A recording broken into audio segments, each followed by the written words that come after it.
Say amen, mga kapatid. Isang pusong tapat.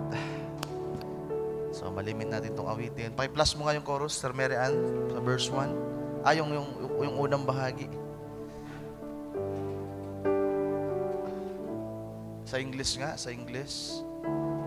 A heart that hides your word. Sa English, yeah. So, wala kasi yan sa Tagalog. Yung bahagi na sasabing, a heart that hides your word, so that sin may not come in. So, ang ganda ng part na yan, a heart that hides your word, so that sin may not come in. Sa Tagalog nga, so sa Tagalog kasi, isang pusong tapat na sa'yo'y nagmamahal. So, mabigat din naman yung salitang nagmamahal at yung salitang walang alinlangan. Pero sa English, mas maganda yung ipinapaabot na ang nire-request ng nag-compose ng awit ay magkaroon siya ng isang puso na nagtatago at nag-iingat ng salita ng Diyos. Ibig sabihin, isang tao na may inspirasyon na nais niya na ang mga salita ng Panginoon na kanyang napakinggan ay maitago ito sa kanyang puso. Kaya sabi niya, Lord, nais ko ng isang puso na kayang magtago at mag-ingat, magpahalaga ng iyong salita. At ito yung ipinarito natin dito, mga kapatid, para makinig tayo ng salita ng Diyos. At i-request natin sa Panginoon na magkaroon tayo ng pusong may kakayahang mag-ingat ng kanyang salita. Dahil masasayang lang yung mga pagparito natin, masasayang lang lahat ng ipinangaral at itinuro sa atin kung wala tayong puso na may kakayahang mag-ingat, magtago, at magpahalaga ng salita ng Diyos sa ating puso. Na kumusta yung mga puso natin? Ang ating bang mga puso ay nasa maayos na kalagayan? Na hindi kayang nakawin ng kaaway? Ang ating bang puso ay walang mga tanga, kalawang? So, sana yung puso natin ay nasa isang mainam na kalagayan, mga kapatid. Tayo manalangin. Hallelujah. Panginoon, muli kaming dumudulog at lumalapit sa iyong harapan. Patuloy kami na sumasampalataya, Panginoon, na alam namin nakasama ka namin. Sapagkat sinabi mo, saan man naroon ang 2 o 3 na nakakatipon sa iyong pangalan, ikaw ay naroon sa kanilang kalagitnaan.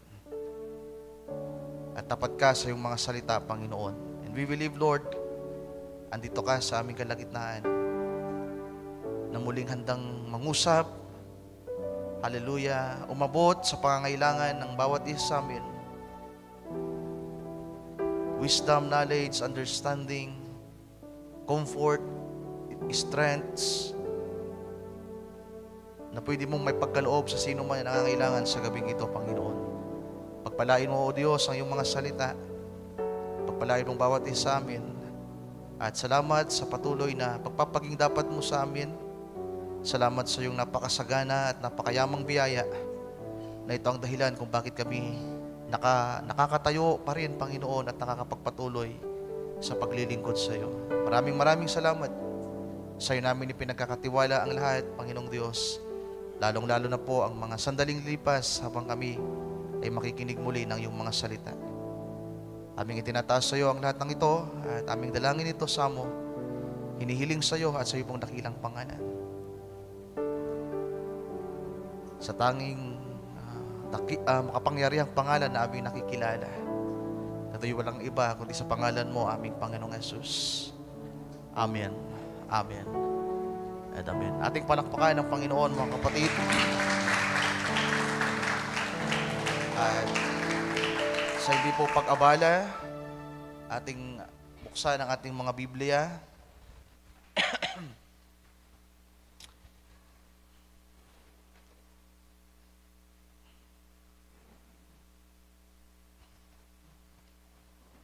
Second Peter chapter 1, verse 19.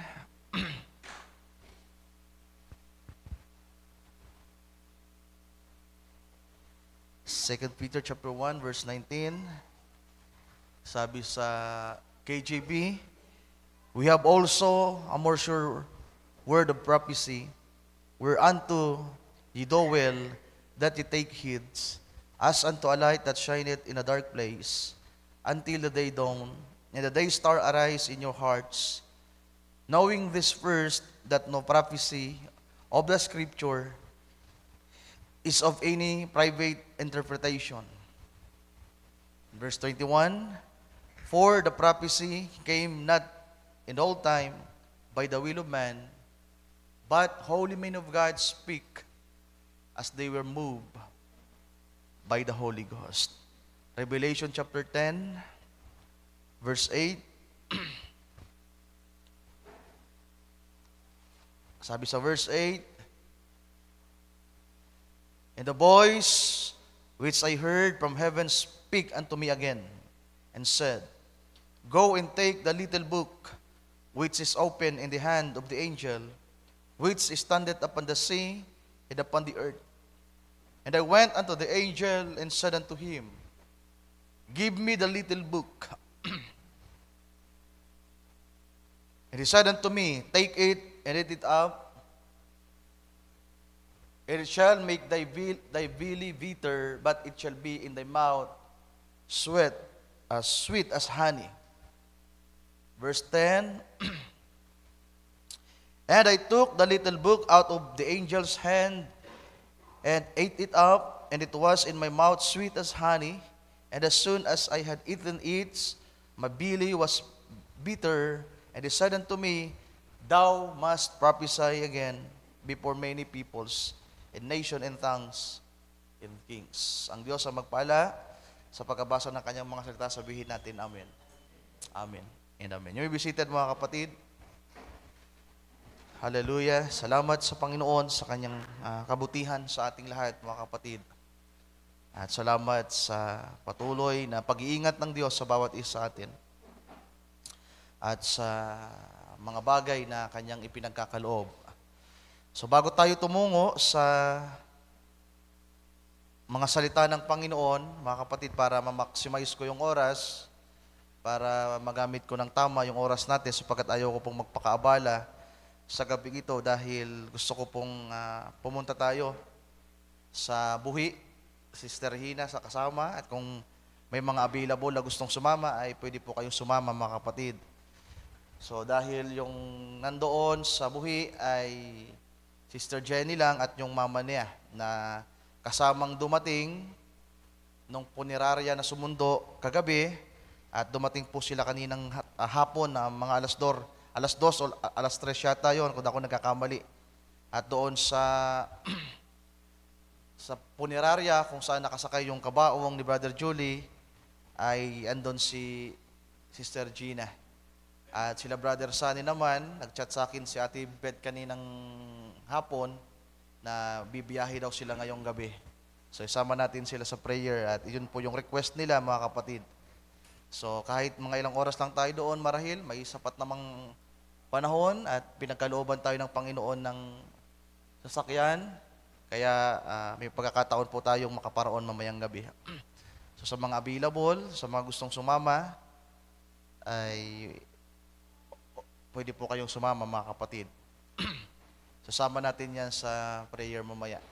At magkakaroon din po tayo ng ambagan. Ipapaabot ko na, ipapauna ko. So di ko alam kung kailan yung libing. Dahil wala pa naman silang na-update sa akin. Di pa siguro nag-uusap. So malalaman natin sa mga susunod na araw kung kailan yung libing. Kung aabutin pa ba ng linggo. Dahil kung aabutin pa ng linggo, sabihin natin, ang libing ay next week pa, Monday, Tuesday, Wednesday. So pwede tayo mag-ambagan ng Sunday. At may mga sweldo na siguro tayo noon. Kaya hindi rin ako nag-message pa sa group dahil yung date kasi natin ay kahapon, November 26, ngayon ay 27. So iniisip ko na wala pang mga sweldo ang karamihan sa mga may trabaho, yung mga kapatid natin na laging nakikituwang sa mga ganitong pagtutulungan. Kaya sabi ko, naisip ko na ngayong gabi na lang para kung aabutin man yung sweldo natin at aabot pa ng linggo para magambagan, sa linggo natin to gagawin, mga kapatid. So Sister Jenny ay personal na nagsabi sa akin, naglakas ng loob na kailangan nila ng mga assistants, mga kapatid, dahil wala po daw talaga silang, yung mga kasama niya, kapatid niya, ay walang inaasahan. Muti nga Sister Jenny ay madiskarte. So itong Sister Jenny ay madiskarte, napakinggan namin yung mga testimony niya kagabi. At nakakatuwa na may mga ganong young people. At masasabi kong Sister Jenny ay isa sa matured young people ng Nabuhat Church. At ang sabi ko sa kanya, proud ako sa'yo. Dahil kahit siguro yung mga brothers na nakapakinig ng mga ipinahayag ni Sister Jenny kagabi ay nakapagpalakas sa amin at kami ay pinagpala ng kanyang mga naipahayag. So alam ko nakikinig Sister Jenny sa live natin. God bless you Sister Jenny. So Lord willing, andiyan kami mamaya para damayan kayo, lalo si mama mo na kararating lang kanina. At isa pa, Sister Bam ay nagpaabot din po ng message sa akin. Actually, kahapon ko pa siya kausap, nung isang araw ko pa siya kausap, at ibinigay ko na yung pinaka mabigat kong advice sa kanya. Nasabi ko, Sister Bam, ito na yung advice ko sa'yo. Kung meron man akong pinaka-advice na gustong advice sa'yo, huwag ka nang bumalik ng Maynila. Dito ka na lang magtrabaho, maghintay ka ng tamang panahon, huwag kang ma-pressure, huwag kang magmadali, ipag-pray mo sa Panginoon na bigyan ka ng trabaho para ang Panginoon ang magpala sa iyo. Pinag-isipan niya ng isang araw. Itong buong maghapon, pinag-isipan niya. Kahapon, pinag-isipan niya. At inihintay ko nga yung message niya. Di ko alam kung nakaalis na siya o kaninang buong maghapon, hinihintay ko yung reply niya. Walang naipaabot. Pero ngayong gabi, habang siguro mga 5:30 bago tayo magsimula, bago ko pumunta dito sa taas, ay nag-message siya na, Kuya Ryan, nakapag-decide na po ako. So ito po yung desisyon ko. Papa-Manila po muna ako ngayon dahil nangihinayang naman po ako sa 13-month pay at nagtrabaho naman kasi siya ng ilang mga buwan. At hanggang December na lang po ako at pagkatapos uuwi na po ako. January, dito na po ako mang-apply ng trabaho. Sabi ko, Sister Bam, sabi ko, maganda yung decision mo. It is a wise decision na ginawa mo. Sabi ko, binibigay ko sa iyo pagpapala ng Panginoon. At nire-request din niya yung prayer, mga kapatid. So, sama natin ang mga kapatid natin ito sa panalangin. At meron ding pinagdadaanan, Sister Bam. Nung nakaraan, kausap ko siya. At alam to ni Brother Jeremy, kinumusta ko rin yung ating kapatid. So, may mga bagay na kami na lang dapat yung nakakaalam. At ang Diyos. So, sa hindi pag-abala, tayo po ay tutungo sa pangangaral at mamadaliin natin hanggat maari, 7:30 tapos tayo para may panahon tayo mag-prepare na makapunta sa buhi. Kasi kung may mga kasamang matanda, si Sister Rina, si Brother Intoy, di ko alam. Siguro mga matanda talagang dapat na sumama kasi Sister Gina yung aabutin natin, yung dadamayan natin. Kagabi, dinamayan namin si Sister Jenny. So, Sister Gina, na medyo, siyempre, nasa emosyon pa, matured pa sa pananampalataya. So, kahit pa paano, ipakita natin yung support natin, mga kapatid. So, sa gabing ito, nais kong mangusap ng isang paksa na nabanggit ko na to nung Sunday, na habang si Brother Intoy ay nasa exhortation, may mga nanunote ako at isa sa na-note ko ay, sabi ko, magiging topic ito. At ang pamagat ng topic natin sa gabing ito ay Thus says the Lord. Sa Tagalog, ganito ang sabi ng Panginoon. O kaya ay ito ang sinasabi ng Panginoon. So, sa lumang tipan, mga mahal kong kapatid, dyan nyo mababasa ng malimit ang salitang Thus says the Lord. Sapagkat nung unang panahon, ang Diyos ay nakikipag-ugnayan sa kanyang bayang Israel. Ang Diyos ay nagpapaabot ng kanyang mensahe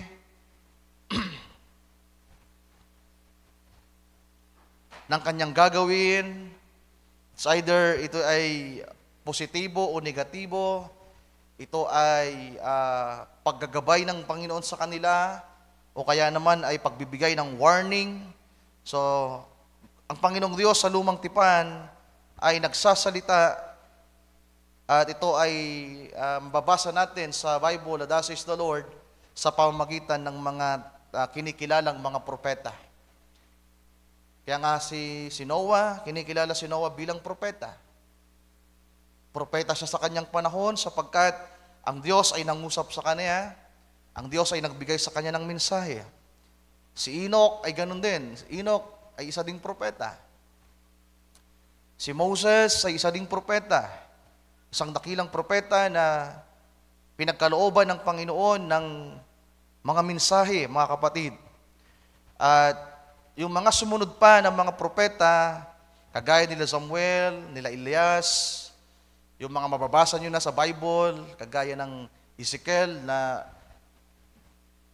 kinuhanan ni Brother Intoy ng paksa niya nung Sunday, then yung mga sumunod pang mga prophets dyan, si Karaya, then yung mga nasa unahan, kagaya na ang Isaias, Jeremias, Sandami, andan yan si Daniel, si Malakay.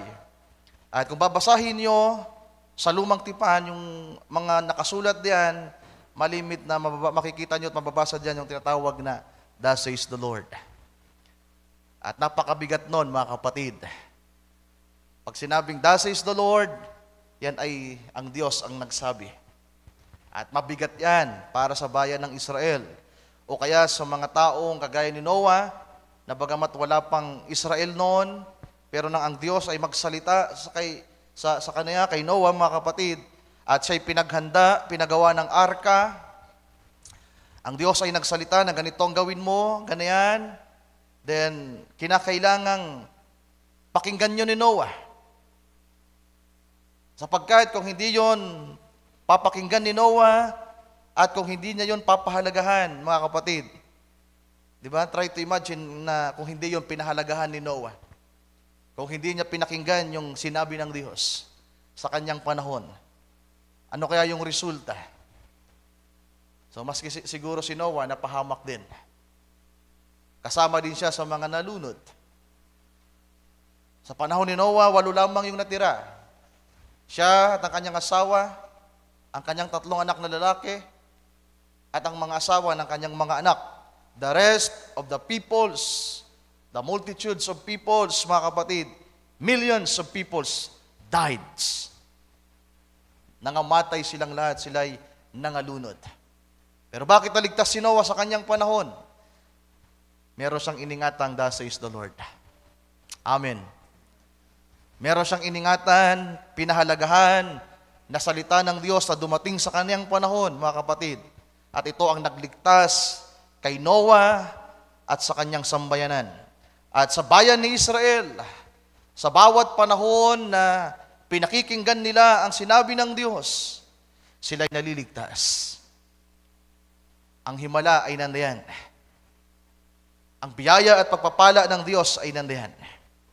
Pero every time na hindi nila pinapahalagahan ang thus says the Lord, napapahamak sila. Naaalipin sila ng mga bansa, pinapahirapan sila,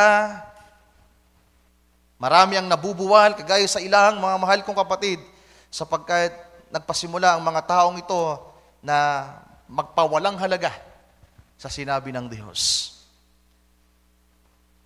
At sa bawat panahon hanggang sa dumating sa huling propeta ng Old Testament ng Israel, which is si Malakay, ipinakita ng Diyos ang kanyang mensahe, nabasa natin ito, at nagpapasalamat tayo sapagkat bago nagtapos ang huling thus says the Lord ng Panginoon sa lumang tipan ay merong bahagi na para sa hintil. Di ba? Ganito ang sabi ng Panginoon. Siya'y magsusugo ng spirito ni Elias para sa ating panahon. So alam nyo na yan, mga kapatid. So hindi tayo magpo-focus diyan. Nag-introduction lang ako para meron tayong kamalayan saan tayo huhugot ng kaisipan at ng inspirasyon sa gabing ito sa ating paksa. At ang Panginoon ay nagpapaabot ng kanyang mensahe, ng kanyang salita sa lumang tipan. Yung nailista ko dito, tatlong pangunahing ah, pamamaraan ng Diyos na ipinapaabot niya ang kanyang salita. Una ay sa tinatawag na pangitain. Sa English ay vision. Pangalawa ay dream or panaginip, dreams. At ang pangatlo, yung pinaka-importante sa lahat ay yung tinatawag na the voice of God. At nakikilala din natin yan, na narinig natin dati na the audible voice of God. Pero maliit man ang tinig ng Diyos o malakas, magaan man o mabigat, pero ang Diyos ay nagsasalita ng direkta sa mga tao. So it's either by vision, makakakita ng pangitain, it's either by dreams, or kaya ay by the voice of God, mga kapatid. Meron talagang tinig mismo na maririnig ang mga tao. At sa ating panahon, sinabi ni Apostol Pedro, balikan natin yung ating teksto.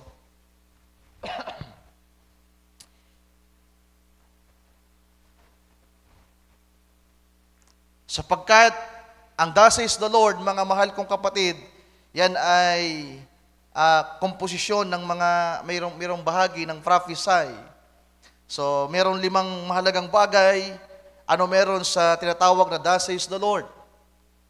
So, bago natin basahin yung 2 Peter chapter 1, ilista nyo, take note nyo yung 5 mahalagang bagay. Ano meron sa thus says the Lord? Una, prophesy.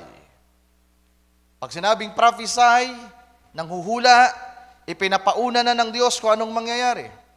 Kagaya sa panahon ni Noah. Ang Diyos mismo ang nagpropesiya kay Noah. Bago pa si Noah nagpropesiya, ang Diyos muna ang nagpropesiya. Kaya nga, ang kauna-unahang prophecy sa Bible ay ang Genesis chapter 1. Nang sabihin ng Diyos sa serpente na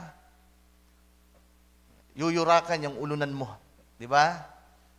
Merong binhi na aapak sa yung ulunan. At ang Diyos ay, ang ating Panginoong Yesus ay, He's a prophet. Isa siyang propeta, dakilang propeta. Yung pagiging Son of Man ng ating Panginoon ay bilang isang propeta na nagpapahayag ng mga bagay na mangyayari. Kaya ang isang mahalagang sangkap ng thus says the Lord, ng sinasabi ng Diyos ay may kinalaman sa tinatawag na propesiya, mga kapatid. Pag sinabing prophesy, to foretold things in the future. Magpahayag ng mga bagay na mangyayari sa unahan. Mga events at halos karamihan ng mga prophecy sa Bible. Kahit sa lumang tipan pa, sa bagong tipan man, mga mahal kong kapatid, ay it composed ng mga bagay na magaganap sa huling mga araw. Yung pagdating ng ating Panginoon sa unang bahagi, yung first coming niya, bago siya dumating ay it composed of prophecies. Napakaraming propesiya na natupad. So ang pangalawa, ang thus says the Lord ay pagpapahayag ng katotohanan. Telling the truths. Mga kapatid, kaya nga ang ating Panginoon lagi niyang sinasabi, kapag siya ay nagsisermon, nagpapahayag at sumasagot sa mga tao, verily, verily, I say unto you, except a man be born again, he cannot enter into the kingdom of God. Thus says the Lord. Amen? Kaya kung kayo ay magpapahayag na yan sa mga tao sa labas, may magtanong sa inyo, paano ba kami maliligtas? Thus says the Lord, except a man be born again, he cannot enter into the kingdom of God. You have the thus says the Lord. So mamaya maintindihan natin yan, mga kapatid. So it is telling the truth to the people. Ang meron sa thus says the Lord, syempre, katotohanan. Hindi kasinungalingan ang nandiyan. Hallelujah. Pangatlo, ito ay pag-call out ng Panginoon, panawagan. Calling outs. Ilista nyo na lang. Calling outs. Pananawagan. At ang pang-apat ay pagbibigay ng warning or babala. pang-apat ay warning, mga kapatid. Sabi pa ng prophet, before judgment came, there must be a warning first. So bago nagkaroon ng dilubyo sa panahon ni Noah, nagpropesiya muna si Noah sa loob ng 120 years. At nagpahayag din siya ng bagay na mangyayari, ng katotohanan na mangyayari. At nanawagan siya sa mga tao na magsisi at dumulan sa arka. Pero walang nakinig kay Noah, mga kapatid. At nag-warning din siya na ganito ang mangyayari. Ang Diyos ay magpapasapit ng baha. So ano meron sa thus says the Lord? Warning. At panglima, judgment. Ganito ang sabi ng Panginoon. John chapter 3, verse 16 to 17. For God so loved the world that He gave His only begotten Son, that whosoever believes on Him should not perish, but have an everlasting life. Diba? Thus says the Lord. You can quote that. Pag nag-share kayo sa mga tao, you have the authority. Kung maiintindihan lamang natin dito sa gabing ito, mga mahal kong kapatid, we have the authority. Merong buhay, merong kapangyarihan ang sasabihin mo sapagkat hindi mo yan salita. Hindi ikaw lamang ang nagsabi niyan, kundi, thus says the Lord, Jesus. Thus says the Lord, for God so loved the world that He gave His only begotten Son, that whosoever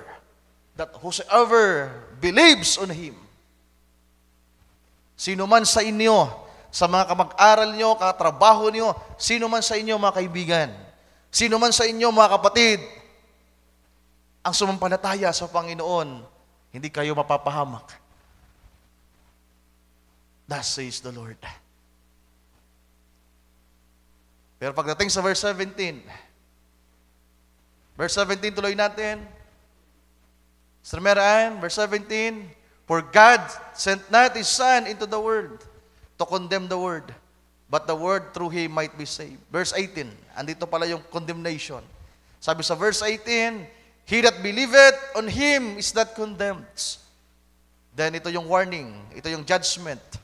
But he that believeth not is condemned already, because he has not believed in the name of the only begotten Son of God. So sana nailista nyo yung 5. Prophecy, telling the truths, katotohanan, warning, then calling out, then judgment. Kung meron kayo dadagdag sa pagbubulay ninyo, sa pag-aaral nyo, pwede nyong dagdagan yan. Hindi yan limitado sa 5 lang. Ang thus says the Lord ay hindi yan limitado sa 5 lang. 5 lang yung nailista ko to save time, mga kapatid. So, unahin natin yung prophecy. At ito yung nilalaman ng 2 Peter chapter 1, verse 19 to 21, sapagkat sabi dito, we have also a more sure word of prophecy. So sabi na Apostol Pedro, sabi niya, Tagalogin nga natin, Sir Mary Ann, ito ay sa bagong tipan na, ito ay mga apostol na nagpapaabot sa atin ng salita ng Diyos. Sabi diyan, at kami ay mayroong lalong panatag na salita ng hula. Panatag na salita. Hallelujah. Ang ganda ng Tagalog. Lalong panatag na salita. So kung meron palang magbibigay sa atin ng kapanatagan, mga kapatid, yung panatag na salita ng hula. Nino? Di ba? Sino bang unang nag-prophesy? Sino ba ang sinusundan ng mga apostoles? Sabi ni John the Beloved, yung aming narinig, yung aming nakita, yung aming nasaksihan, aming naranasan, yung aming nahawakan, ito lang din yung aming ipinapaabot sa inyo. Yung napakinggan ng aming pakinig, ito yung aming sinasabi sa inyo. Yung nakita ng aming mga mata, ito lang din naman yung aming sinasabi sa inyo. At sabi naman ni Pedro, yung mga salita na sinabi ng Panginoon, yung mga thus says the Lord ng ating Panginoong Jesucristo, ang tawag pala dyan ay panatag na salita ng hula. Amen. Hallelujah. So, dapat ang mga salita ng Panginoon, yung thus says the Lord, hindi nagbibigay sa atin ng pag-aalinlangan. Ang mga salita ng Panginoon, lalong-lalo yung Matthew 24, sabi ng Panginoon, ganito ang mangyayari sa mga huling araw. Magkakaroon ng digmaan, rumors of wars, earthquakes, pestilence, famines. Sabi pa ng Panginoon, ang mga magulang, ang nanay, ang tatay ay magiging laban sa kanyang asawa, magiging laban sa kanyang mga anak. Ang mga anak ay magiging laban sa mga magulang sa mga huling araw. That says the Lord. At kung ang mga tao na hindi mananampalataya ang makakabasa niyan, pwede nilang hindi yan paniwalaan. At yung iba naman na pwedeng maniwala, pero ang paraan ng paniniwala nila ay it gives them fear. Isipin nila, mangyayari pala to. Darating pa lang isang araw, magiging laban sa akin yung anak ko. Darating pa lang isang araw, magkakaroon ng World War III ng mga digmaan na yan. Magkakaroon ng mga matinding lindol, matinding mga pagkagutom, mga karamdaman. Well, hula yan na galing sa ating Panginoon. Na dapat pala kapag natutupad yan, it give us comfort. An assurance. Amen. Nung pandemic, nung 2020, ano yung experience natin? Do we feared? Siguro sa Ate Jane, natakot ka umuwi na. From Saudi, di ba Ate Jane? Kasi sino ba naman ang hindi matatakot sa pandemic na yon, mga kapatid? Kaya nga, sinunod natin yung protocol ng governments. Nagkaroon ng mga distansya sa bawat isa, sa bawat lugar. Nagkaroon ng mga iba't ibang mga batas na ipinatupad para lang maiwasan yung maraming makikitil na buhay. Pero, kung maiintindihan pala natin ang salita ng Diyos, mga kapatid ko, anuman ang mangyari, maganap man ang mga hula na yan, sapagkat yan ay sinabi ng Panginoon, sasabihin mo, thus says the Lord. Pag lumindol, sinabi yan ng Panginoon. Sabihin mo sa kausap mo, sinabi yan ng Panginoon. Pag nagkaroon ulit ng karamdaman, thus says the Lord. Meron ka ng kapahayagan. Amen. At kapag sinasabi mo yan, sinabi to ng Panginoon, binibigyan mo ang mga tao ng kaalaman, binibigyan mo sila nagpapahayag ka ng katotohanan, sinasabi mo ang mga bagay na sinabi ng Diyos. Merong warning na mapapakinggan sila, pananawagan na mapapakinggan sila, at nasa kanila na yon kung maniniwala sila o hindi. Pero ikaw dapat na nagsasabi, ikaw dapat na mananampalataya, dapat meron ka nito. Kaya panahon na para basahin mo ang Book of Matthew, Mark, Luke, and John, sapagkat ang for gospel ang nilalaman niyan, thus says the Lord. Amen. Hindi mo kinakailangan magkaroon kayo ng pangitain, magkaroon ng mga panaginip at makausap ang Diyos ng personal. Meron na tayong thus says the Lord. Kaya kung nais nating magkaroon ng kapanatagan, mga mahal kong kapatid, hallelujah, confidence, kalakasan sa mga panahon ng mga nangyayaring trahedya sa ating panahon. Ang kailangan mo, thus says the Lord. Ang ganda ng pangaral, iba rin ito, nung linggo. Sabi ng Diyos kay Ezekiel, anak ng tao, sabihin mo, ganito ang sabi ng Panginoon. At kung i-relate natin yung pinangaral ni Brother Chad, ganito ang sabi ng Panginoon, mapalad ang mga taong nauuaw at nagugutom sa katuwiran ng Diyos. Amen. Dapat sinasabi mo yan sa sarili mo. Mamaya meron tayong pupuntuhin, mga kapatid. So adlib pa lang to. Yung mga halos yung mga sinasabi ko, adlib pa lang. Nangyayari, kung kailan gusto kong mapaikli, ang daming dumadating. By part to siguro to. Kasi andito pa lang tayo sa prophecy. Nagbabasa pa lang tayo. Tagalogin nga, yan, sabi dyan. At kami ay mayroon lalong panatag na salita ng hula. Hallelujah. So ang mga sinabi ng Panginoon, basahin nyo ang Matthew, Mark, Luke, and John. Lahat ng mga sinabi ng Panginoon, mga mahal kong kapatid, dapat ang dating niyan sa atin, kapanatagan, assurance, more sure word of prophecy, a sure word of prophecy. Isang tiyak na salita na magbibigay sa atin ng kapanatagan. Nasabi pa diyan na mabuti ang inyong ginagawa kung ito'y inyong sinusundan na gaya ng isang ilawang lumiliwanag sa isang dakong madilim. Hanggang sa pagbubukang liwayway at ang tala sa umaga ay sumilang sa inyong mga puso.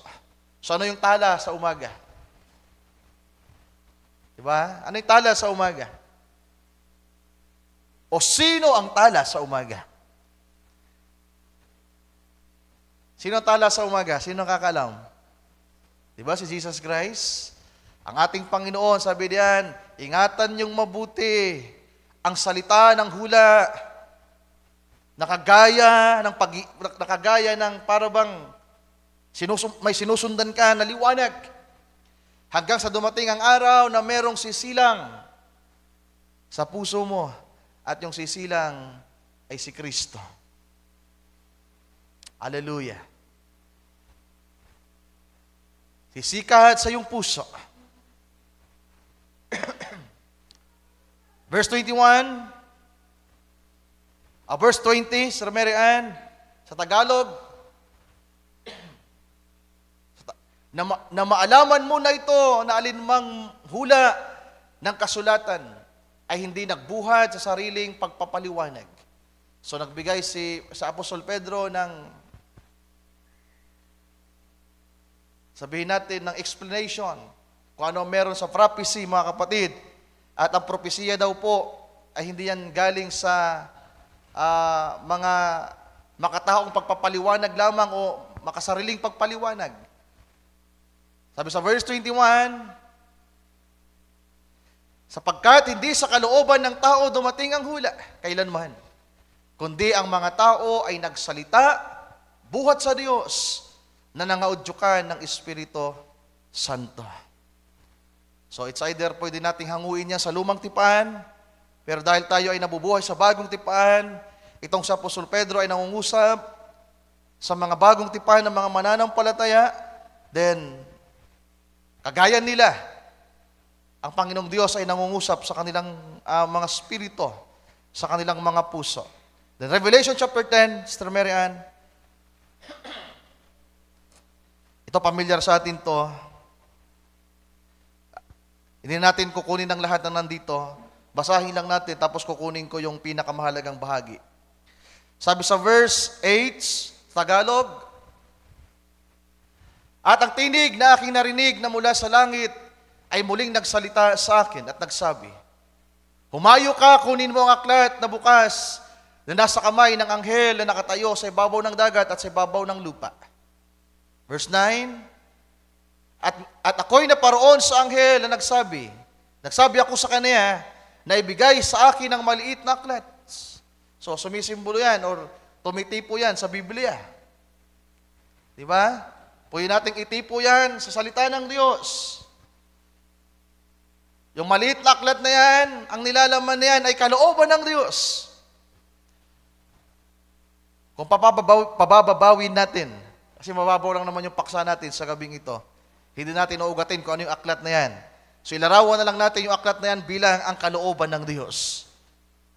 Yung aklat na yan ay merong mga nakasulat na plano ng Diyos sa buhay natin. Yung maliit na aklat na yan, ang nandyan ay sinabi ng Diyos. Amen. Mga ipinahayag niya, mga salita niya, kalooban niya, layunin niya sa buhay natin. Nasabi diyan, at kanyang sinabi sa akin, kunin mo ito, at ito'y kanin mo. Kanin mo ang aklat, ibig sabihin ang salita ng Diyos. Matthew chapter 4, verse 4, ano sabi ng scripture? Man shall not live by bread alone. Hindi lamang sa tinapay nabubuhay ang tao, kundi sa bawat salita ng Diyos na namumutawi sa kanyang bibig. So, ang pagkain dito, hindi yan literal laklat na kakainin ni Juan, mga kapatid. It is a vision. Ibig sabihin, ang kakainin mo ay aklat na merong salita ng Diyos. Nandoon ang kanyang kalooban, ang kanyang layunin, ang kanyang plano. At ang sabi diyan, papapaitin ang iyong tiyan. Tatapwat sa iyong bibig ay magiging matamis na gaya ng pulot. Ganon yung epekto ng salita ng Diyos sa atin. Ang sarap pakinggan ng hula sa mga mananampalataya. Masarap ba? Hindi takot at pag-aalala ang ating nararamdaman pag naririnig natin at nababasa ang mga hula, ang mga salita ng Panginoon.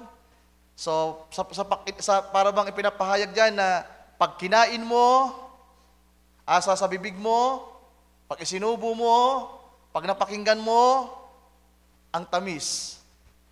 Pero kapag andun na yung epekto,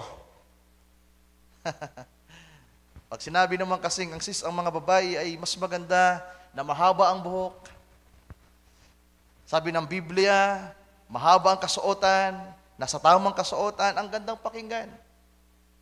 Pero kapag in-apply na, di ba, yung mga brothers, dapat sa bahay, dapat nakapantalon at nakapajama pa rin. Ang mga brothers, bawal kayong mag-boxer sa bahay ninyo. Ang ganda naman talagang pakinggan. O, tama naman talaga, Brother Ryan. Kaya pag in-apply na, magugulat ka na lang pag binisita mo sila, mga naka-boxer. Palakad-lakad sa kalsada. Diba? So, hindi ganun kadali na may apply ang salita ng Diyos. Pero sana sa atin, mga mahal kong kapatid, habang lumalao ng mga panahon at naiintindihan natin ang salita ng Diyos at binibigyan natin ng pagpapahalaga, sana mas makita natin yung epekto nito na mainam. Na bagamat totoo, hindi madali, pero sana i-endure natin yon. In verse 10, sabi sa pagpapatuloy, at kinuha ko ang maliit na aklat sa kamay ng anghel. At aking kinain at sa aking bibig ay matamis na gaya ng pulot. At ng aking makain ay pumait sa aking tiyan. Pumait ang aking tiyan. Verse 11, dito natin kukunin yung punto ko sa bahaging ito. At sinabi, English nga natin, and he said unto me, naging plural kasi sa Tagalog, and he said unto me, thou must prophesy again before many peoples and nations and tongues and kings. Tagalogin natin. At sinabi niya sa akin, dapat kang manghulang muli sa maraming mga bayan at mga bansa at mga wika at mga hari. So bakit sinabi diyan ng scripture na thou must prophesy again?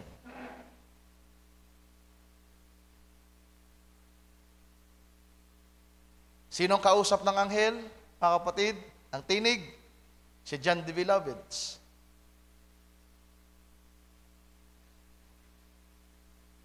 Bago ang Isles of Patmos, bago ang tagpong yan, nagpa-prophecy na ba si John? Eh siguro nangangaral na siya. Pero pag pinag-usapan yung thou must prophesy again, ang tinutukoy na dyan, mga mahal kong kapatid, ay kung ano yung sinabi ng Panginoon, kung ano yung mga bagay na ipinakita ng Diyos sa Kanya sa isla ng Patmos, ay kinakailangan niyang sabihin ulit. Ipapahayag niya lang ulit kung ano yung mga bagay na sinabi ng Diyos sa Kanya. Narinig niyo po ba? Kung ano yung mga bagay na narinig niya habang siya ay nasa isla ng Patmos, kung ano yung mga bagay na ipinakita ng Panginoon sa Kanya sa pamamagitan ng pangitain, lahat ng iyon ay propesiya ni Kristo. Ang tawag niyan, the revelation of Jesus Christ. Revelation chapter 1 verse 1. The revelation of Jesus Christ. Pero pwede nating sabihin, ano ba meron sa revelation?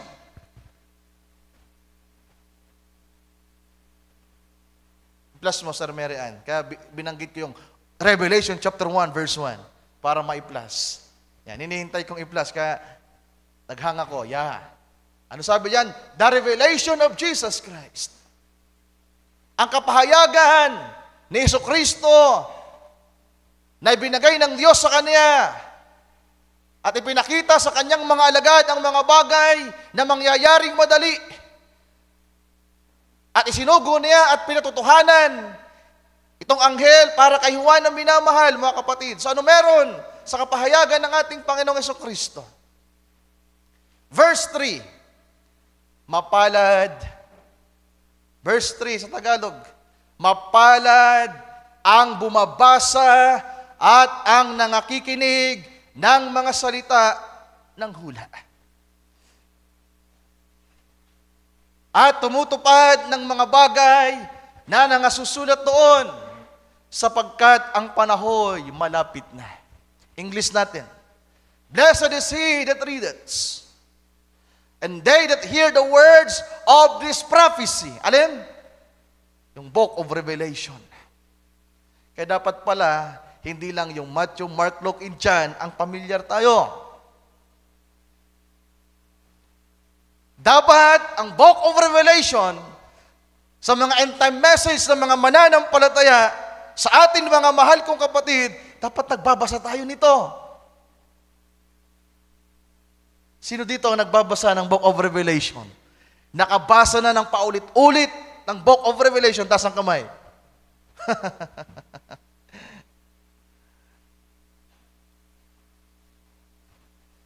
Kung sino yung maraming nabasa, binasa, naunawaan, iniingatan sa kanyang puso,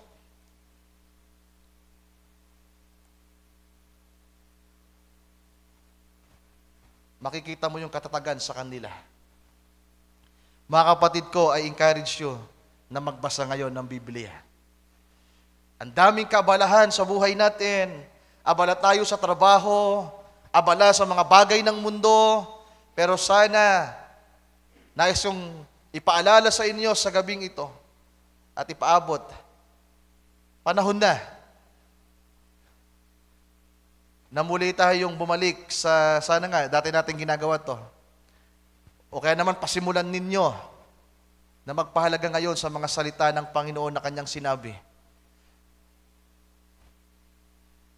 Basahin ninyo, mga mahal kong kapatid, sapagkat ang sabi dito, blessed is he that readeth, and they that hear the words of this prophecy, and keep those things which are written therein, for the time is at hand. So ano sabi ng anghel, ng tinig kay John the Beloved? Thou must prophesy again. At ano sabi ng prophet sa atin? Si John the Beloved ay tumitipo kanino? Sa nobya ni Kristo. At sino yung nobya ni Kristo? Kayo. Tayo. Si John the Beloved ay tumitipo sa bawat isa sa inyo, mga mahal kong kapatid. Kaya hindi lamang si Juan na minamahal ang magpupropesiya ulit. Hindi lamang si Juan ang magsasabi na ganito ang sabi ng Panginoon. Siya'y pumaparito na nasa mga alapaap. Diba? Ganito ang sabi ng Panginoon, mapalad ang bumabasa at nakikinig ng salita ng mga hula sa aklat na ito. Amen. Pero paano yan masasabi kung wala kayong thus is the Lord? Given na yung thus is the Lord sa atin. Kaya naman sa panahon ng mga problema, sa mga panahon ng pagsubok, wala tayong thus is the Lord. Walang nagbibigay sa atin ng kapanatagan, mga kapatid. Ang dali para sa atin na magdesisyon ng mga bagay na hindi ayon sa kalooban ng Diyos. Ang sarap siguro marinig sa isang kapatid, Brad, bakit andito ka? Akala ko ba mag-abroad ka?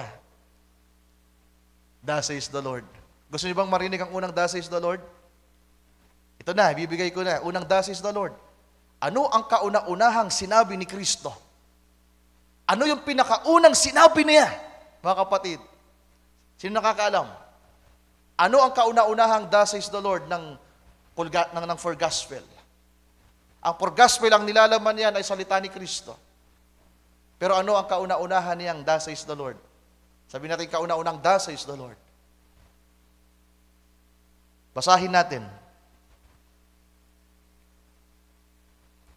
Luke chapter 2. Ang edad ng ating Panginoon ay 12 anyos dito. At the age of 12 years old, na pinagpala ako ng inspirasyon sa bahaging ito, mga kapatid ko. Ulitin ko, ang mga ipinangusap ng Panginoon ay mga hula. Ang isang part sa mga sinabi ng ating Panginoon, mga namutawi sa kanyang bibig, hallelujah, na isulat sa aklat na tinatawag na Biblia, naging parte ng Biblia, ay ang meron diyan ay hula. At pag sinabing hula, mga mahal kong kapatid, may mga bagay na mangyayari sa unahan. It foreshadows things to pass na pwedeng may kinalaman sa buhay ng mga mananampalataya. Verse 49, nang hinahanap ang ating Panginoon ng kanyang mga magulang.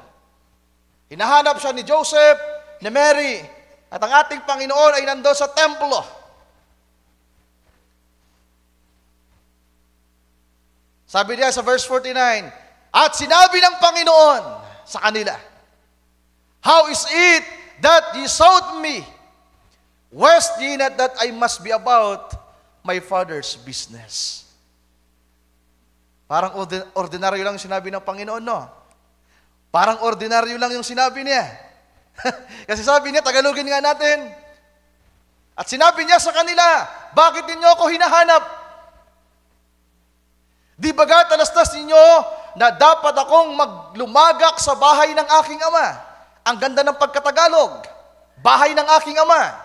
Sa JNV, kung babasahin natin, i-plus mo sa mera ng JNV, may maganda tayong makukuha dito sa bahaging ito, mga kapatid ko. JNV, Sir Marian, puntahan natin. Basahin ko na dito sa note ko. Sabi sa JNV, he answered them, why did you have to look for me? Didn't you know that I had to be in my Father's house? So yun lang naman gusto ko puntuhin, yung Father's house. Hindi yung Father's sa KGV, Father's business. Sabi diyan, verse 49, yeah. He answered them, ipalakihan mo para hindi ka mahirap. Palakihan mo, Sir Marian. Hindi focus mo lang sa 49. Palakihan mo. Hanapin mo yung pampalaki.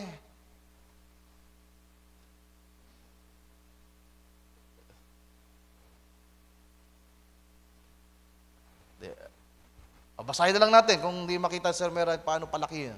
Sabi yan, he answered them, why did you have to look for me? Didn't you know that I had to be in my Father's house? Sa KGB, Father's business. Alalang-alala yung kanyang mga magulang. Nag-aalala si Maria, sinirmunan pa nga ni Maria ang Panginoon. Ikaw, bata ka. Hindi mo ba alam, nag-alala kami sa'yo? 3 araw kaming naghanap sa'yo. Pauwi na sana kami. Tapos napansin namin, wala ka. Kaya bumalik kami sa Jerusalem. Pauwi na dapat sila sa bahay. Napansin nilang din nila kasamang Panginoon. Nataranta yung mga magkakamag-anak sa pangunguna ni Maria. Din nakita nila ang Panginoon andun sa templo. Andun sa bahay ng Diyos. Andun sa tinatawag na Jerusalem, lugar kung saan sumasamba ang mga tao. At ang sabi ng Panginoon, bakit ninyo ako hinahanap? Hindi nyo ba nalalaman na dapat akong maglumagi? Maglumagak sa bahay ng aking ama. Sa ipinapagawa ng aking ama.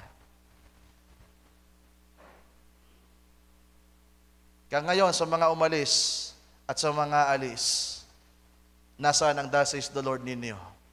Hanapin nyo yan. Father, kumusta ka dyan sa Amerika? Thus says the Lord. Aba, asan yung Luke chapter 2, verse 49 mo? Pero kung tatanungin kita, Brother Dante, bakit andito ka? Thus says the Lord, mahalaga ang gawain. Mahalaga ang pagtitipon. Amen. Naintindihan nyo? Ang ganda ng unang thus says the Lord natin. Kung uubusin natin, ang dami nating makukuha sa gabing ito. Pero dito, Sister Meran, itong bahaging ito, laging kaaway, di ba? Ayaw niya na maglumagi kayo. Ngayon, paano ipaprophesyagin ulit ito? Sinabi ito ng Panginoon dati, ibig bang sabihin, tapos na ito? Well, ang nakikita ko dito, mga mahal kong kapatid, propesya ito para sa inyo. Propesya ito para sa atin. Amen. Na ang salitang ito ay nakahula para sa nobya ni Kristo.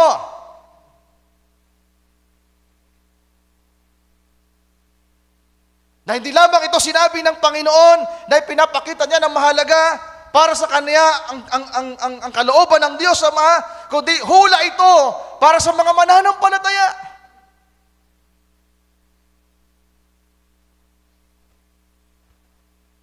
Na yung nilalaman ng mga salita ng Panginoon ay kayo yung nandun. Na dapat yung makita natin yung katuparan ng hula sa sinabi ng Panginoon na ang mga anak ng Diyos ay dapat na naglulumagi sa kanyang gawain. Ano ang katuparan sa sinabi ng Panginoon? Sabi niya, parang ordinaryo lamang yung sinabi niya, hindi baga talastas ninyo na dapat akong maglumagak sa bahay ng aking Ama. Sinabi niya yan. Sinabi yan ng Panginoon. At ano meron sa sinabi ng Panginoon? Hula. At ano yung hinuhulaan diyan? Kayo. May foretelling na sinasabi na kinakailangan ang mga anak ng Diyos, ang nobya ni Kristo, ang mga mananampalataya, makita na naglulumagak at naglulumagi sa bahay ng Diyos. Sa araw ng linggo, pag wala ka sa gawain, hanapin mo yung thus says the Lord sa buhay mo. Sa mga pagdidesisyon, dapat hanapin natin ano ang sabi ng Panginoon. At magagawa mong sabihin, ganito ang sabi ng Panginoon. Mapalad ang tao na may malinis na puso sapagkat makikita nila ang Diyos. Kapag merong nangaaway sa'yo, merong mga tao nagsasalita ng masama laban sa'yo, nagpapasimulang merong mamuong damdamin na hindi tama sa puso mo. Pero dahil merong ang thus says the Lord, sasabihin mo, sabi ng Panginoon, kinakailangang meron akong malinis na puso. Amen. Maapektuhan ngayon yung buhay mo ng salita ng Diyos. Sana mas maging mahalaga sa atin yung Biblia ang binabasa natin, mga kapatid. Sana mas maging mahalaga yung mga napapakinggan nating pangangaral at pagtuturo. Sapagkat ang lahat ng yan ay thus says the Lord. At mapalad ang isang tao na nagpapahalaga sa sinabi ng Panginoon.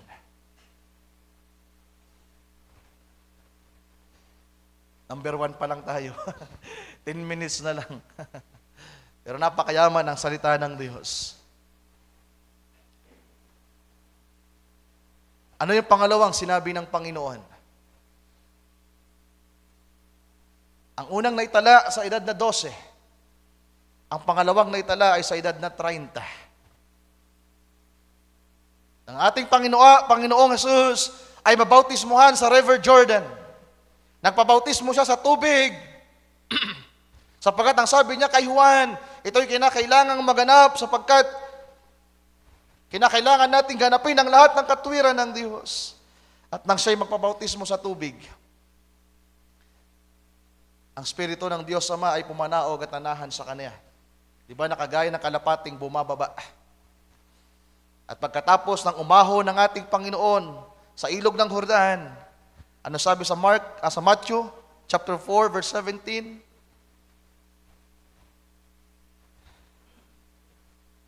From that time, Jesus began to preach, to prophesy. Pag kinuha nyo yan sa Gregong salita, ang salitang prophesy at preach, parehas lang ang kahulugan yan, mga kapatid ko. Kaya nga ang pangaral, ang ginagawa naming pangaral, pagpaprophesy ito. Bakit? Ano sinasabi ni Brother Ryan? Yung sinabi ng Diyos.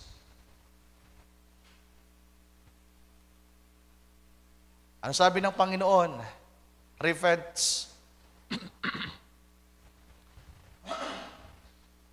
For the kingdom of heaven is at hand. Prophecy ulit ito. Ngayon sa ating panahon, mga mahal kong kapatid, dapat mas angkop ito. Hindi lang ito espiritual na magaganap sa ating panahon. Well, yung nangyari sa mga panahong nagdaan, mula sa unang iglesia ng kapanahunan ng Episo, nangyari ang kingdom of heaven, kingdom of God, in spiritual application. Pero sa ating panahon, ano yung hinihintay natin? The corporal kingdom of God. Yung 1,000 taon na paghahari ng ating Panginoon, di ba? Mas malapit na tayo doon. Dapat sinasabi natin, every time na merong nangyayari sa buhay natin, meron tayong ginagawa, sinisiyasat natin ng ating sarili, dapat lagi pa lang nasa puso natin ang sabi ng Panginoon na, "Thus is the Lord." Repent.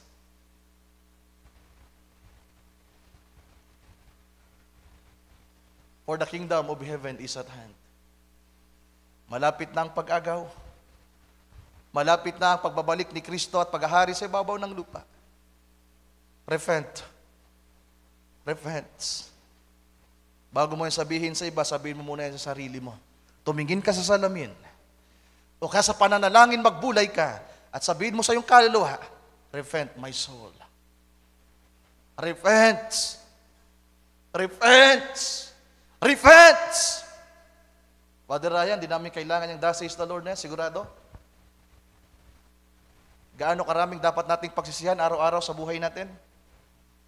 Gaano karaming mali ang meron sa buhay natin? Na dapat kung merong salita ng Diyos sa baon-baon natin araw-araw, oras-oras, "Thus says the Lord," repent. Kaya nga sa Laodicea, sa 7 kapanahunan ng Laodicea, ano yung mensahe ng Panginoon? Sa aking mga iniibig, akin silang sinasaway, pinapalo. Basahin nga natin, Sir Mary Ann. Siguro dito na lang muna ako magtatapos. Revelation chapter 3, verse 19. Actually, yung verse 21 na yan, puputulin natin. 19 lang muna tayo. Revelation chapter 3, verse 19. "Thus says the Lord,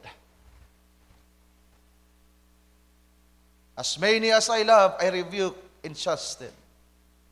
Be zealous therefore, and repent."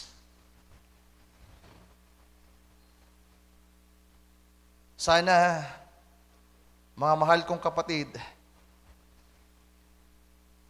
every time na meron tayo nagagawang pagkakamali, pagkukulang sa Diyos, ito'y hindi magaan para sa atin.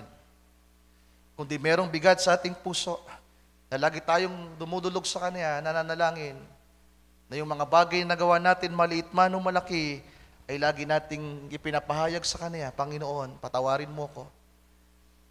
Nagkamali ako, Panginoon. Tulungan mo ko."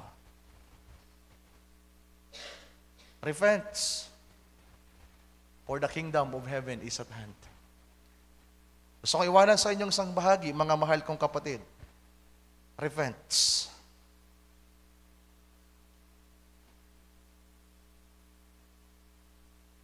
For the kingdom of heaven, the millennial reign of Christ is at hand. Hindi natin hawak ang buhay natin.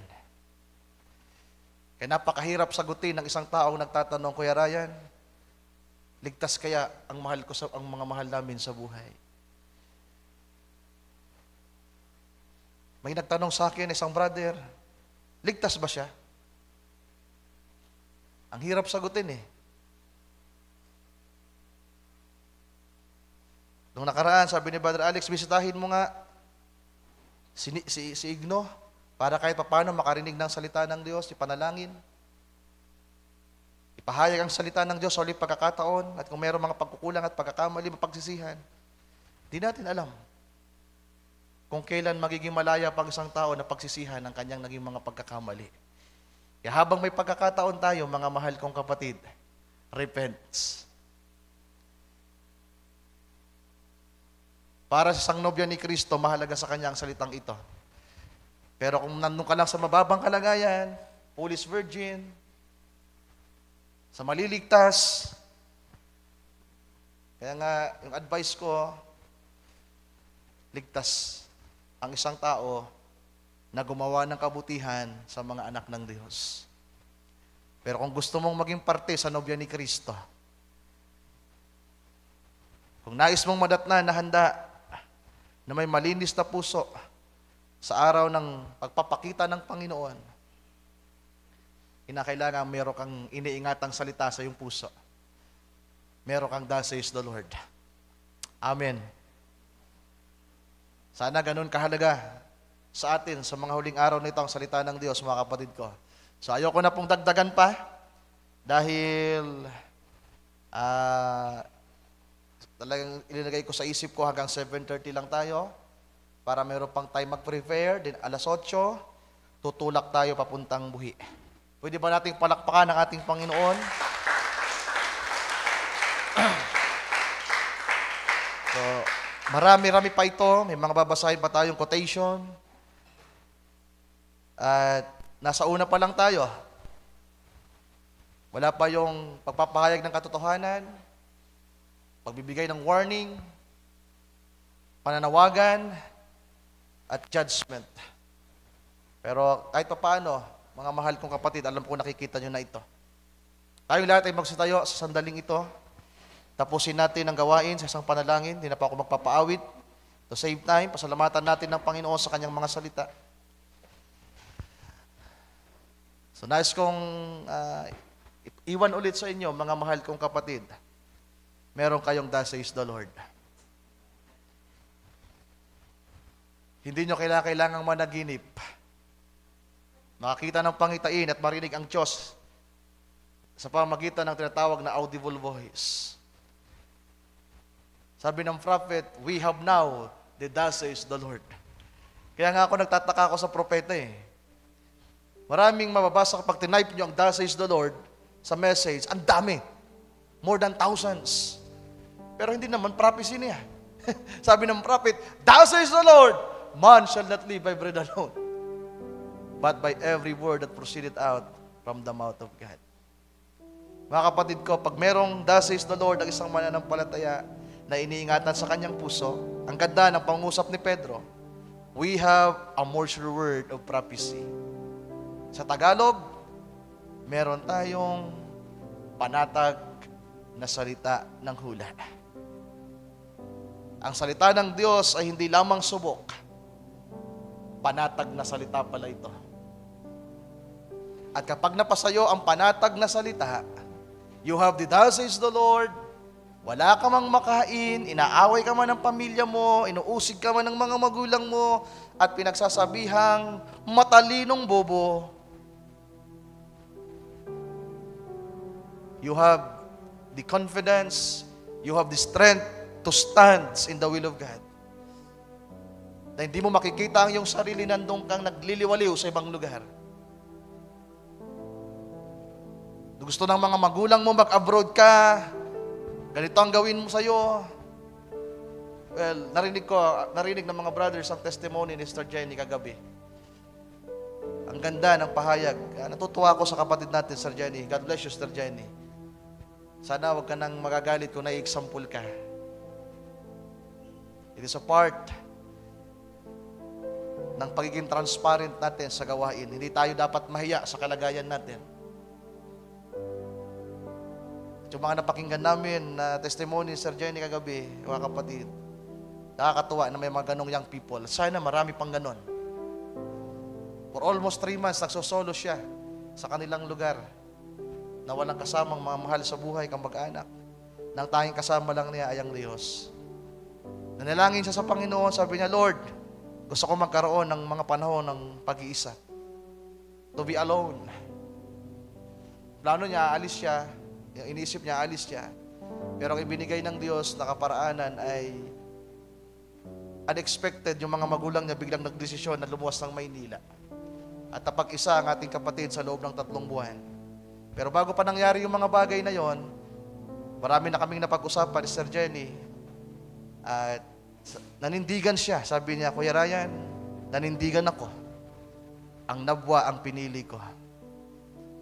Mananatili ako. Kahit magulo yung isip niya, kasi may bumabagabag sa kanyang kaisipan, sa mga naririnig ng mga salita, pero mas pinili niya na manatili sa gawain ng Diyos. At sana, mga mahal kong kapatid, tayo din. At mas lalo nating makita sa gabing ito na kaya magagawang makapanindigan ng isang tao, maging panatag ng isang tao, dahil meron siyang sinabi ng Diyos. Sinabi ni Kuya Ryan, pinadaan lang ng Diyos sa pamamagitan ni Brother Ryan. O kasi sinabi ng ibang brothers. Kung ano yung sinabi ko, sinabi lang din yun ng Diyos. At yung sinabi ko na sinabi ng Diyos, pwede nyo rin sabihin yan sa ibang tao. Iisang thus says the Lord ang meron tayo. Yung sinabi ni Kristo. Tayo manalangin, mga kapatid. Panginoon, maraming salamat sa gabing ito. Lord, salamat na meron kaming panatag na salita ng hula na nagbuhat sa iyo. Nawa, Panginoon, mas naintindihan namin kung ano ang mga salita na naisulat sa banal na kasulatan, lalong-lalo sa aming panahon sa New Testament. Sana po mag-udyok ito ng pag-push, Panginoon, sa mga kapatid kong nandito na magbasa ng iyong mga salita. Napahalagahan nila muli ang pagbabasa ng iyong salita. From Matthew, Mark, Luke, and John, Lord. Sapagkat nandito ang mga sinabi mo. Mapalad ang tao na nauuhaw at nagugutom sa katuwiran sapagkat sila'y bubusugin. Mapalad ang tao na may malinis na puso sapagkat makikita nila ang Diyos. Mapalad ang tao na may maamong puso sapagkat sa kanila ang lupa at sila'y maghahari. Panginoon, napakarami mong sinabi. Mapalad ang tao na nagpapahalaga ng iyong salita at gumaganap nito. Lord, tulungan mo pong bawat isa. Nagawa ko po ang aking maliit na bahagi, Panginoong Diyos, sa gabing ito. Pero the rest, Panginoong Diyos, ay nasa iyo na pong mga kamay at sa iyong kapangyarihan. Tapos na po ang unang bahagi ng aming pagsasalo-salo sa mga salitang ito. Kung ito man ay matutuloy sa susunod na mga pagtitipon, part 2, Lord, mangyari po ang iyong kalooban. Pero sa gabing ito, natapos ko po ang aking kampanin at lubos ko pong ipinagkakatiwala sa iyo ang lahat-lahat, Panginoong Diyos. Pagpalain mong bawat isa amin. Sa gabing ito din, Panginoon, ay nais naming ipaabot ang mga kahilingan. Yung mga kapatid na patuloy na nagpapaabot ng kanilang mga request prayer. Sister Bam, na nasa biyahe ngayong gabi, na nakapagdesisyon na hanggang December na lamang siya magtatrabaho sa Maynila. Napakahirap ng kanyang pinagdaanan sa Maynila, Panginoong Diyos. Tulungan mo ang aming kapatid. Nanawa ang mga salitang aking naipabaon sa kanya, Panginoong Diyos, ay magbigay ng kalakasan sa kanyang puso. Paano harapin ang mga bagay na kanyang pinagdaanan sa Maynila. At sana yung mga natitira pang mga araw ng Nobyembre at ng Disyembre ay makayanan niya, Panginoong Diyos, sa mga bagay na harapin pa niya. At tuluyan nawa na magawa niya ang bagay na nais mo. At pagkalooban mo siya ng trabaho, Panginoon, na hindi maglalayo sa gawain.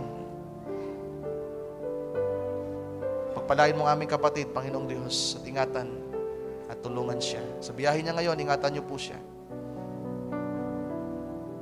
Sa aming kapatid, Sister Jenny, at sa kanyang pamilya, na mayroong pinagdaraanan sa mga panahong ito, kailangan nila ng prayers ng bawat isa sa amin. Si Brother Sunny, nung isang gabi, nakausap ko, nagre-request ng panalangin, Lord, tulungan mo ang mga kapatid naming ito.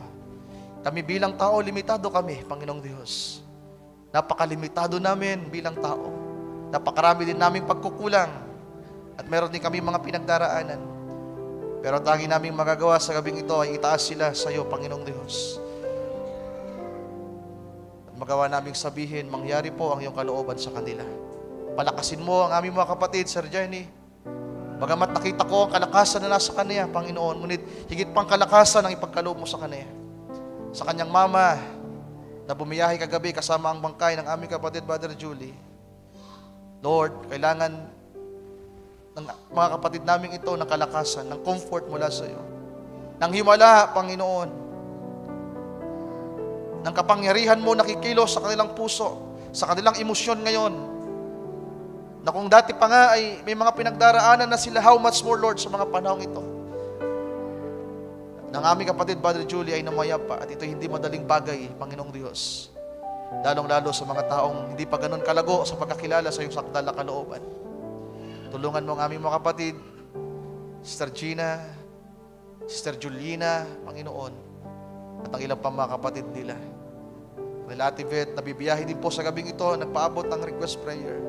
Ingatan niyo po sila sa kanilang biyahe sa gabing ito, Panginoong Diyos. At sa lahat ng aking mga kapatid na mayroong kahilingan, mga panalangin na patuloy na idinudulog sa iyo, ano man ang mga ito, Panginoon, ay ikaw lamang po ang lubos na nakakaalam sa lahat ng ito. Amin itong sama-samang itinataas sa iyo sa gabing ito. Panginoon, sinabi mo, kumatok kami at kami pagbubuksan, humingi kami at kami iyong pagbibigyan, Panginoong Diyos. Tumawag kami at kami ay iyong papakinggan. Lord, mangyari ang iyong kalooban. Patuloy niyo nawang gabayan ang bawat isa sa amin, tulungan, Panginoong Diyos. Nawa, marami pang kagaya ni Sister Jenny na bumangon sa mga kabataang nandito, mga sisters nandito, na makikitaan ng katatagan, ng kalakasan, ng paninindigan sa pananampalataya. Sa mga brothers, lalong-lalo na, Panginoong Diyos, sana may mga brothers na nandito na mga young people na makitaan namin ng katatagan, ng paninindigan, Panginoong Diyos, na pipiliin na manatili, na maglumagi sa iyong gawain. Mas struggle ang mga brothers dahil nakatuon ang kaaway sa kanila. Triple time, quadruple time ang pwedeng gawin ng kaaway para ipaksak ang mga brothers na ito. Pero Panginoon, mas makapangyarihan ka na mag-iingat at magpapalakas sa mga kapatid namin ito. Pagpalain mo po at tulungan ng mga brothers na ito, Panginoong Diyos. At sa mga tatay at nanay, gayon din po ang iyong gawin, Panginoon. Patuloy kaming gabayan, Panginoong Diyos. At patuloy kaming tulungan. Sinabi mo, isa sa iniwan mong salita sa amin sa gabing ito, repentance, for the kingdom of heaven is at hand. Lord, bago po matapos ang gawain, ay nais naming muling humingi ng tawad sa lahat ng aming mga pagkukulang, sa lahat ng aming mga pagkakamali. Hindi man namin lubos na pamapagsisihan ito ng ngayon mismong momentong ito, Panginoon. Pero dalhin mo nawa ang aming puso sa pagsisisi. Na kagaya ng sinabi mo, Panginoong Diyos, na magkaroon kami ng bunga ng pagsisisi. Sapagkat napakasarap ng isang pusong mayroong pagsisisi, Panginoon. Pagtawag sa iyo, ng paghibig at pagdulog sa iyo ng gabay at pangunguna, lalong-lalo sa mga maling desisyon na nagagawa namin, Panginoon. Tulungan mo po, Diyos, ang bawat isa. At magkaroon nawa ng totoong pagsisisi sa puso ng bawat isa amin. Sapagkat ipinangaral na at itinuro sa amin kung ano ang totoong pagsisisi. Ang totoong pagsisisi, Panginoon, ay pagtalikod sa mga kasalanan ng aming ginagawa. And I pray, Lord, sinabi mo, repent, for the kingdom of heaven is at hand. Dalhin mo ang aming mga puso sa mga huling araw na ito sa isang totoong pagsisisi, Panginoon, upang magawa naming matalikuran ang lahat ng mga bagay na hindi kalugod-lugod sa iyong harapan. Na magawa naming maidinahay 100% ang aming mga sarili. At kami ay mamatay na kasama mo sa krus ng Kalbaryo. At mag-suffer na kasama mo, Panginoon, maranasan ang sufferings sa lamang ito upang gayon, kung paano ka na niluwalhati ng Ama, ay gayon din naman kaming luluwalhatiin sa mga huling araw na ito. Lord, maraming salamat. Salamat po sa mga salita mo. Salamat, Panginoong Diyos. Hallelujah.